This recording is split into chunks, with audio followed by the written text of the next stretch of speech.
ಇವತ್ತು ಚಿಕ್ಕ ಮಕ್ಕಳಿಗೆ ಊಟನ ಹೇಗೆ ರೆಡಿ ಮಾಡೋದು ಅಂತ ನೋಡೋಣ ಬನ್ನಿ. ಒಂದು ಬೌಲ್ಗೆ ಸ್ವಲ್ಪ ಅಕ್ಕಿ ಹಾಕ್ಕೊಂಡು ಅದನ್ನು ನೀರು ಹಾಕೋಣ, ಸ್ವಲ್ಪ ಹೊತ್ತು ನೆನೆಯಕ್ಕೆ ಬಿಡೋಣ.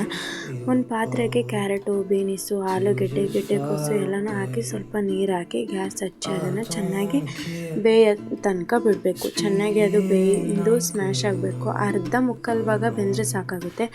ಅದನ್ನು ಜಾರಿಗೆ ಹಾಕಿ ನೆನೆಸಿಟ್ಟಿರೋ ಅಕ್ಕಿನ ತೊಳ್ಕೊಂಡು ಅದನ್ನು ಕೂಡ ಹಾಕೋತಿದ್ದೀನಿ.